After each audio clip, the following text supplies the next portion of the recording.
Hello, greetings. How are you doing? What are you going on with you this weekend and all of any of that good stuff?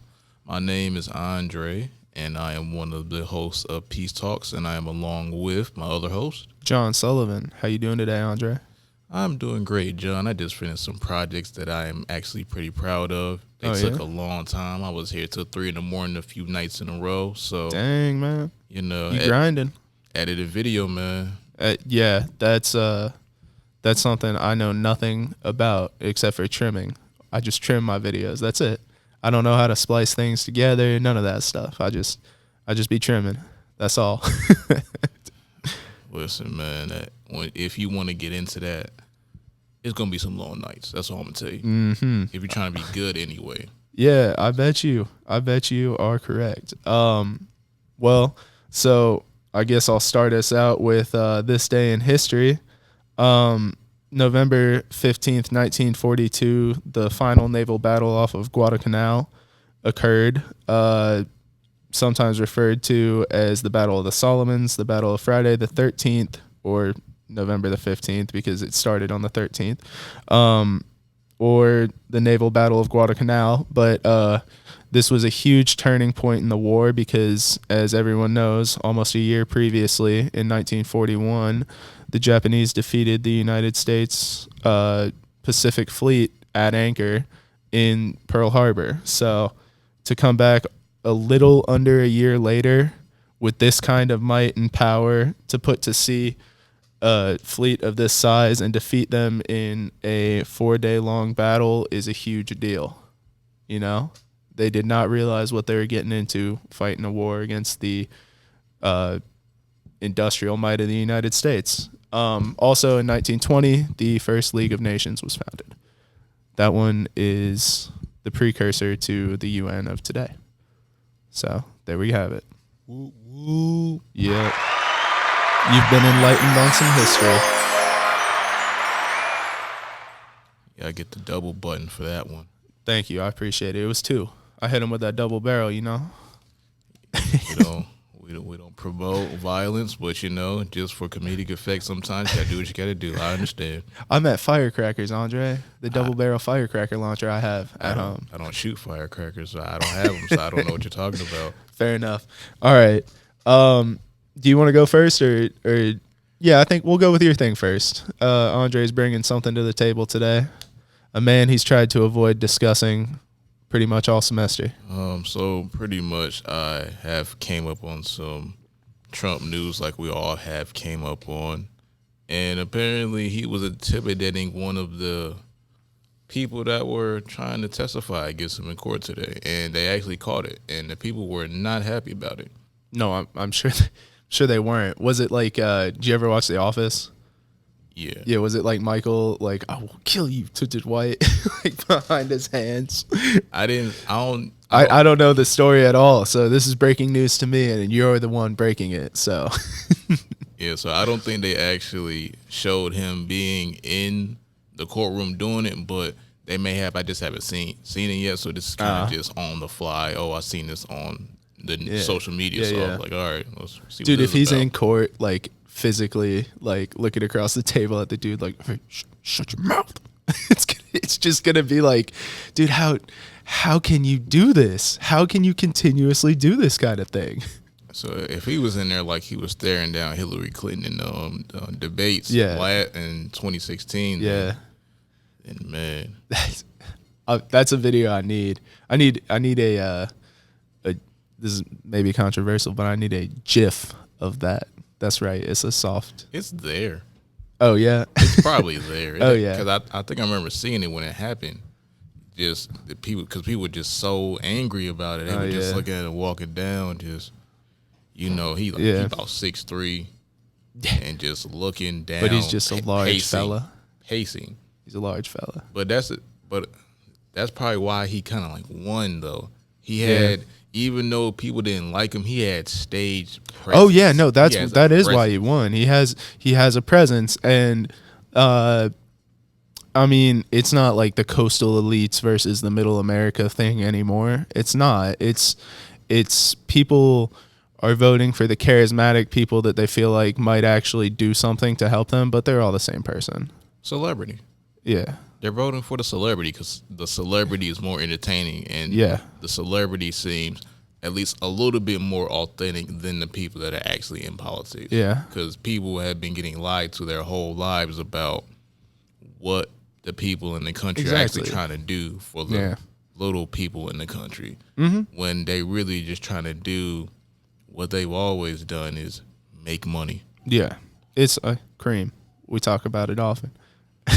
But people still don't understand that because people keep getting upset about what's going on. I know. And it's all a distraction. It's all a distraction to keep us occupied for our, 70 to 100 years. And then they continue to stack wealth. But anyways, so is that really all we've got for that topic? But before we get off of this, that kind of goes into the distraction thing you were just talking about, right? Yeah. So they can attain wealth. Why haven't more people? Obviously, there are barriers on top of barriers, but there's still a way to get around it. Why haven't people thought of a way to own their own stuff instead of just trying to work for somebody? They keep you on the wheel, man. They do. They keep you on the wheel. I mean, every Christmas you get a bonus instead of a pay raise if you've been a good employee. Now, that bonus is nice, but I'd rather have the pay raise because that is, over the next 3 years, going to be more than your bonus was. And they do little things like that people get excited about because it's like, here's $3,000. Go have fun. Spend this on your kids for Christmas. And you're excited, and you go do that. But I'd rather take a pay raise because then you slowly increase the amount of money that you have, and your kids still have a good Christmas. But you slowly increase the money you have. And right now, my fiance and I are renting an apartment, and I want to move to Nightdale soon because land in Nightdale is not that much. You can get a house out there. It's still 15, 20 minutes from Raleigh downtown, depending on where you live in Nightdale. Yeah, you got to deal with traffic, but the city of Raleigh is growing by 100,000 people a year. And, I mean, soon Nightdale will just be a smaller, close suburb of Raleigh. And, I mean, if I have land there that I own, then I've got money in Raleigh. And my biggest plan for when I have a job and I'm working alongside with my fiance and we get two incomes is we're going to take one income and divert it into savings, and the other one we'll live off of. But I've told her this plan. I think Detroit is a city on the rise again. And there are thousands and thousands of vacant houses in the suburbs of Detroit. I mean, not even the suburbs. They're still in the shadows of the tall buildings sometimes. And if you go buy the lot and the house, somebody's got to pay you for both. Somebody's going to have to buy both of them from you if they want to renovate that house and own the land that it's on. So, I mean, to me, I think that would make perfect sense to buy a couple $20,000 houses in Detroit, wait 10 years for Detroit to take off again, and then sell them for 80 to 100 grand. That's what Jay told me to do. I take that 2 to the 4 to the 8. That whole did that, so you ain't got to go through that. I get where you're going. Yeah, exactly, man. He bought that painting for $2 million. 3 years later, $4 million. He can't wait to give that to his children. But for real though, I mean, you've got to own the things that you have. When you pay off your car, that's not time to go buy a new car. You drive that thing into the ground as long as it serves your purposes at the moment. And then maybe you sell it or maybe you give it to your kid, but you own that thing. And if they say it's time to put a new engine in it, well, people will tell you it's not worth it to put a new engine in that car. But putting a new engine in a car is from $3,000 under, usually. I mean, as long as it's not like a V8 or something, it's $3,000 and under to put a 4-cylinder or 6-cylinder in a car. A new car is worth significantly more than that. You got to buy the whole new thing. Just buy the engine, I mean, an engine swap, people are telling you, oh, you're a moron. Why wouldn't you just get something new? Well, because I could part this car out for $1,000 and then go use that $1,000 to buy a car, or I could pay $3,000, put a new engine in it, and drive it for another 120,000 miles. Or you can use that $1,000 you spending on the or that extra money you spend on a new car into a new business. Yeah. A new website. Pay yourself first, you know? I'm starting to learn that. I've never been great with my money. My fiance and mom are going to laugh when they listen to this episode because I sound financially smart, but if you look at my bank account, it says a different story. But that's because I'm still in school, you know? I'm trying to turn that around during my last semester upcoming here. I'm going to really try to actually put aside some savings, a little bit of money, working odd jobs here and there, just so I have something when I graduate to look at and be like, hey, at least you weren't stupid all of your college career. So, but yeah, I mean, I'm looking at the world and I'm looking at the different ways to make it a safe place to live. And like really financial stability is one of the safest things you can do for yourself and your family. So, and the stock market is never a guarantee, but what is a guarantee is land. Land is a guarantee. If you own that land, unless the government wants to put a building on it or something, that's your land, and they're gonna have, somebody has to pay you for it, and they still have to pay you for it, but it's not gonna be as much. But I mean, yeah, it's buy land, people. Buy land near water too. The other thing about Detroit is, it's on Lake Michigan, and you know, Lake Michigan is a freshwater lake. You get to eat when the water wars inevitably happen, unless somebody figures out desalinating water and getting the salt out of it. When the water wars eventually happen, I'm gonna be sitting pretty with a couple 100,000 gallons right outside my back door. If I take one of those houses, who knows? We'll see, people. We'll see. You might catch me up there with Shady, living in Detroit. I'm from Detroit, Michigan. Don't play with me. You know what I'm talking about, Andre? That video, that guy smacking the young kid who's like, I'm trying to record a video here. It was all over Twitter. It's amazing. I might have seen it, but I can't remember it off the top of my head. But that's, even though that sounds messed up, that does seem like a hilarious picture. No, dude, it's the funniest video. It's this kid trying to record a video at a sink in like a McDonald's bathroom. And an old man comes up to wash his hands, and and he's like, "I'm from Detroit, Michigan, young man. Don't play with me." And he smacks the heck out of him. He's got soap in the palm of his hand too, and the soap goes flying. It's great comedy. If you haven't seen it, I'd recommend trying to find that video. But anyways, you know, yeah. So financial stability, we got there eventually. You got anything else? Any other topics for the day?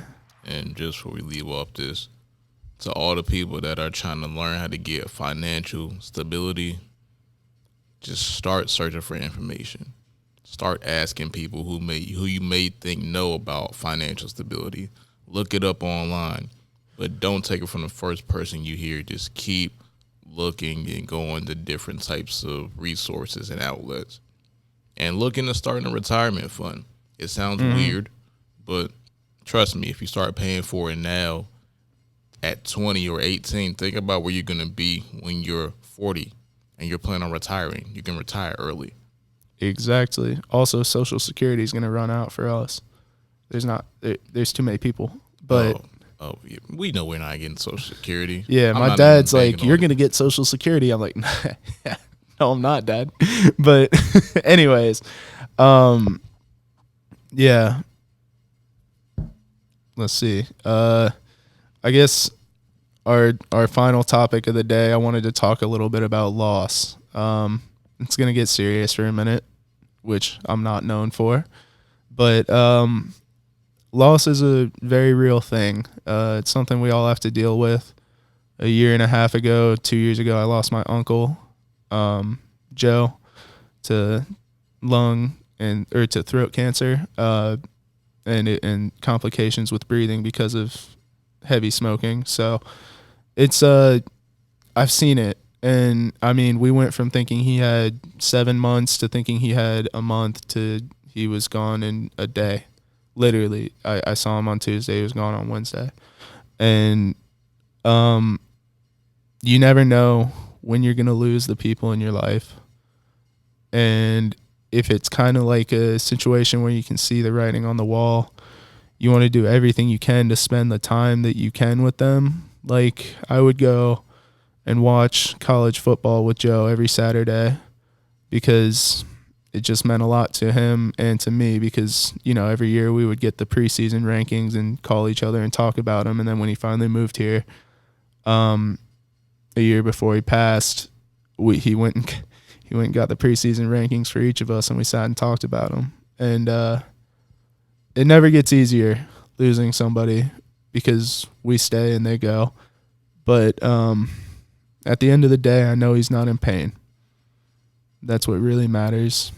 And even though it's hard for me to watch college football now, it's easier knowing that he's not in pain and he's not suffering, but that he is up there, hopefully somewhere. I don't know where we go, but hopefully somewhere with his mom and his dad having a good time. But I just wanted to speak a little bit about it. Somebody I know is experiencing loss right now, and it's never easy, but you know, you do still have people there for you, hopefully, and you can look at it one of two ways. Either this is unfair and I hate this, or I'm going to make the most of this opportunity to spend time with this person. And when they're gone, know that they're no longer suffering and they are hopefully back to their favorite form. That's why I like to think we get to become our favorite form of ourselves.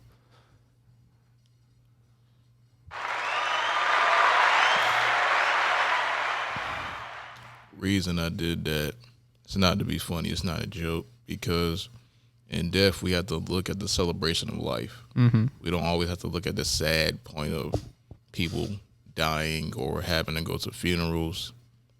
We can also think of a new way to actually take death in instead of having just a sad mourning.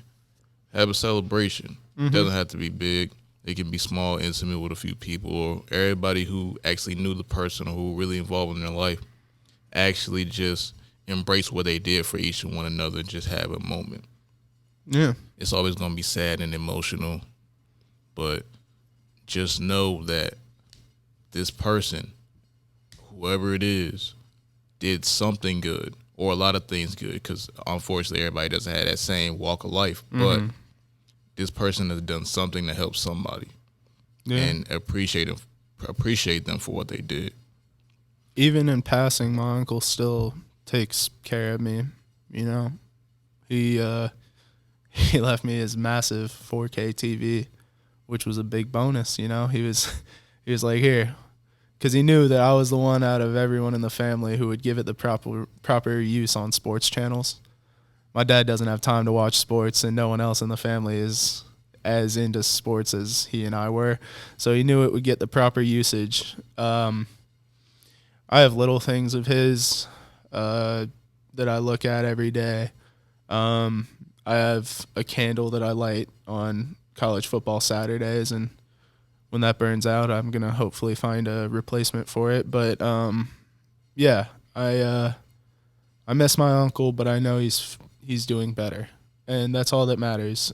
Oh, and he left me his car, so everywhere I go is thanks to him. You know, literally everywhere I go from now on in my life will be thanks to my uncle, and I think that's just something really special. So find that thing that the person that you miss left to you, even if it's just a memory. If there's something you have to hold on to, and write it down too, just so that you can never forget it. Write it down in the greatest detail you have, because every day memories fade a little bit. And so just something that you can look at and remember about that person and about their life and who they were, to make you feel a little better, because it does suck. I mean, like I said earlier, they go and we stay. And when somebody goes, it sucks, but it's a part of life. And like Andre said, you know, make it more of a celebration of their life than a sad affair, because everybody's gonna cry. There's no use in crying sadly. Let's make it like about the jokes they used to tell or the funny things they used to do. So that's pretty much all I have on that. I just, to the person who's going through it right now, I love you. And I'm here for you. But definitely, and you never know when it's coming too. So always hug the person that you're leaving the room with, or just give them a good goodbye, because you never know. It could happen anytime and anywhere. So just make sure you're on good terms with people. Yeah. And you always got to remember that. So, unfortunately, I'm not the guy that likes to get really personal in public unless it's, it's warranted. So, in this kind of forum too, like a discussion. So, before I was 20, I lost 5 people in my family that I actually knew and were, if not a little close with, kind of knew a little bit. So before I really could know what death was, I lost my great-granddad. They call him Granddaddy Doc. And he was kind of like one of the staples of our household in Watts, North Carolina. Well, at least the one that my mom lived in. I just visited there. So that was one. Then but he was a constant, he was always there. Yeah, around 3. Yeah. That's when I lost him. So then around 5-ish, Grandma B. Lost her. Thing is, I didn't really like her too much because she was always mean, but I found out later on, like literally like a few years ago, that she had dementia. Oh, well, that's, yeah. So she couldn't really remember certain things, and she was real stern on top of that, just in general. So yeah, it was, I didn't really like it too much as a kid, but I didn't understand. Well, and that generation just had a entirely different, set of rules growing up. So it makes sense that she may be stern, but yeah. Yeah. And then I lost my step-granddad. I'm actually real granddad. My step-granddad when I was about like 7. And then, and the funny thing, you said that you have your, one of your lost family members' cars, or? Yeah, my uncle's Subaru. He left me his Outback last year. But yeah, I have that. Because the first car that I drove was my step-granddad's car. Oh, cool. It was his Lincoln. Love Lincolns. Yeah, the town car. Oh, yeah. I drove that for... I bet he loved it, didn't he? Yeah. That car worked somehow because it broke down on me a few times, but it still kept going, so he was living through it. Lincoln town cars are the best.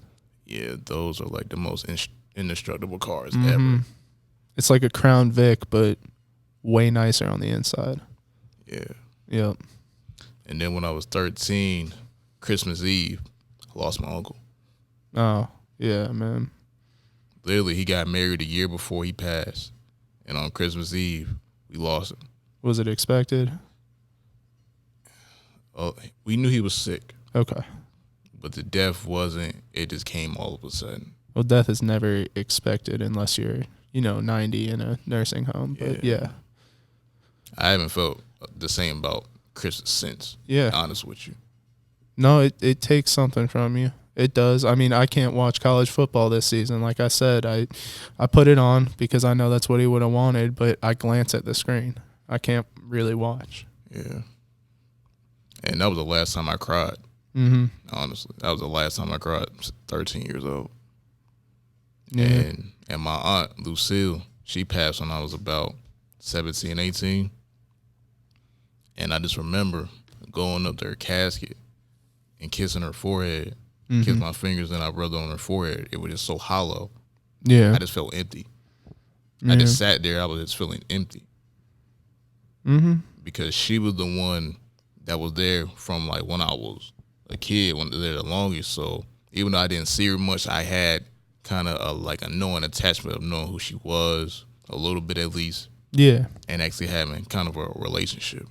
That's how it was with my uncle at first, because my grandparents all died by the time I was 11.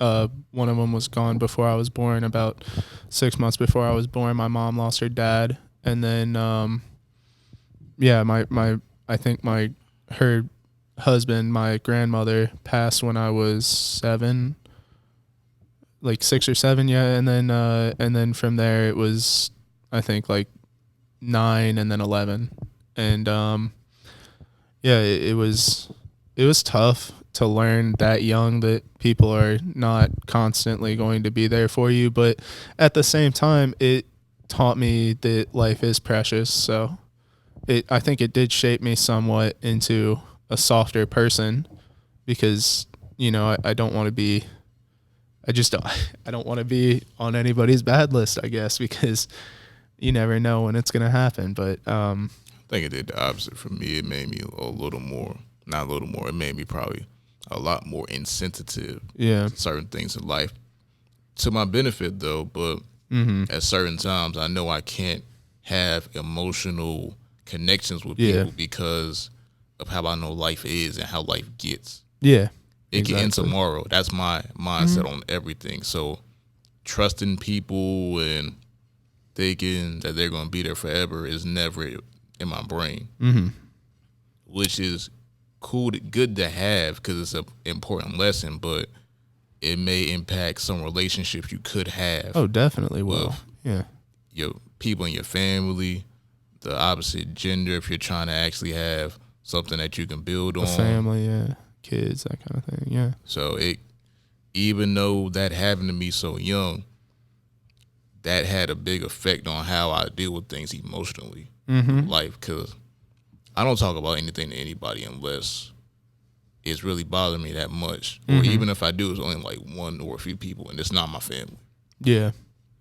Because even though I can talk to them about anything, it's just the way that people like listen to it. I don't know if I'm getting out correctly, but I know that in order for me to actually get it out the way I want, so I got to do it some other way. Because Yeah. talking to them just won't do it. Yeah. No, that makes sense. Yeah, talking to a friend is sometimes a lot easier than talking to your family. If the issue is something you don't want your family to know about, it's definitely easier. But I mean, even just other things, because your family taught you how to view things, so it's probably going to be like bouncing off of a sounding board. Like, you're just going to be thinking about it in the same way, or you're going to be thinking about it in a completely different way if you saw how your family was and were like, I'm not going to be that. So it makes sense to talk about things with other people. But yeah. You got anything else on the But just topic of loss? to go back to that point, like, don't get twisted. Like I said, family's great, Oh, love is definitely. great, but just certain things I know for a fact I just can't talk about with my family. Absolutely, And I it's nothing understand against that. them at all. Totally. And I just wish that I could have actually talked to the people I lost as a grown man. Oh yeah, we were talking about that before the pod. Yeah. Because I feel like I really needed those conversations that they could have actually gave me. Because I heard how intelligent my granddad was, what my uncle used to do. He actually jumped out of planes in the army. Oh, he was a paratrooper. That's sick. Yeah, and my step granddad, he really just studied and was a bookworm a lot. So he was very So knowledgeable. he knew about almost everything. And my great granddad might have been the same way. So I really wish I could talk to them as a grown man, just to get the man perspective, the man to man definitely. conversations that I just need or needed. Yeah, that's completely fair. I definitely, it goes back to, if you could have a dinner party with 4 people from the past, who would they be? I mean, I'd probably include my grandmother in one of those people. Not to say that I loved her more than I loved any of my other grandparents, but she did so much historical stuff that I would love to talk to her. And she owned her own plane in the 1940s and would fly it before radar and before navigation was available to the public. and she would fly by maps and like, okay, that hill is 3 miles to my north. I have to turn west. And like, and that's so cool to me that she flew by the sun and stars in the 40s when women weren't even allowed to join the Air Force unless it was in an auxiliary role. And that's crazy to me that well, I guess it was the Army Air Corps, but yeah, I mean that's crazy to me. That's so cool. Like, and she made one of the first transatlantic radio broadcasts having tea with the Queen. I mean, that's just so cool to me that I would love to talk to her. I mean, I would love to talk to all my grandparents. My grandfather was on a destroyer in World War II. He was just getting ready to ship out when the war ended, so he didn't really. His friends called him the Admiral of the James River because that's what his destroyer did, sailed up and down the James River in Massachusetts. But I'd love to hear about them and learn from their life experiences how to better prepare for my own life, because there is a ton that changes between generations, but there's also many constants, like how to love someone truly. That's a constant, you know, and that kind of thing is something that I would love to have passed on to me by people who were very good providers for their family. Yeah. And as a man, I always go back to this, just looking at how life is getting transcribed on TV and around the world, that male leadership in the most important parts of life are when the male is getting older. When he's younger, moms and pops, if he's there or not there, can do what they're supposed to do. But when the man gets to the age where he doesn't really, it's always a point in a man's life where he doesn't really look at his moms on a respect level. Oh, I'm going through that with my little cousins right now. They need that man guidance to say, hey, this is what you need to do and all that. Don't disrespect your moms. And this is what you need to know about being a man. Well, that's what I'm trying to instill in my cousins, and I'm 23, so I don't exactly know what it takes to be a man, but I like to think I'm a decent example for them, and I'm just trying to instill that in them because my aunt adopted them at 4 and 5, and another little girl who was 2, and they've grown up with her as their mom, and she does her very, very best, but they are now getting to the point where they're 14 and 15 and they're realizing like what adoption meant, that they now live with her, and they are rebelling kind of against that thought process, but they're not realizing because they weren't old enough to remember the horrible situation she took them out of, where they were having gunshots fly over their head every day, and they don't remember that. So I remember that. So I'm trying to go, hey, listen, you need to be grateful for what is happening here. You're not always going to be best friends with your mom, but like, you need to understand that she is sacrificing a lot. She didn't have to take, like, you weren't even her kids. Not to put that into a negative light, she took you because she loved you, not to hold it over your head, but she took on this extra responsibility for that love for you. So I'm trying to instill that in them and make them realize that at the end of the day, she's the biggest supporter they have and the most powerful person in their life, because they live in New York. So I can't always go over there when she needs me, or not even needs me, but just when she could use a hand. So, and they're good kids. They really are good kids. They just need some help and guidance, and that's where I'm trying to come into play. Yeah. And as always, to the people out there that may be experiencing this or have already went through this, that it's part of life. It happens. It's okay. You have your time to grieve. Do it.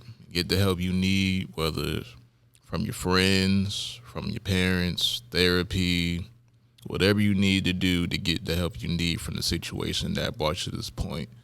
Get it. Absolutely. Don't dwell on things. You know, I mean, situations come and pass, But at the end of the day, you still have a certain amount of time left, and you shouldn't use it grieving if you can help it. You know, I mean, get the help you need, and then make it a point to move on without forgetting, because you're still here, like I said, and they're gone. So, but the thing, unfortunately, you have to always remember is life does go on. So absolutely, you have to still provide and feed for your family and for yourself. And on that note, if you enjoyed this podcast, if you enjoy what we do here, make sure to follow us at The Peace Times on Instagram, The Peace Times on Twitter. Actually, it's TPT Newspaper on Twitter. Mm-hmm. The Peace Times on Facebook, and The Peace Times on YouTube. Also on Spotify, Anchor, Apple Podcasts. Search WPU Peace Talks, and you will get this podcast. Absolutely. And print edition of the newspaper is dropping next week sometime. Awesome. So be on the lookout for that. And as always, be grateful, be loved, be happy, be inspirational, be motivated, and just be yourself, as always. My name is Andre, and I am here with John. Mm-hmm. And this is the end of Peace Talks. Peace out.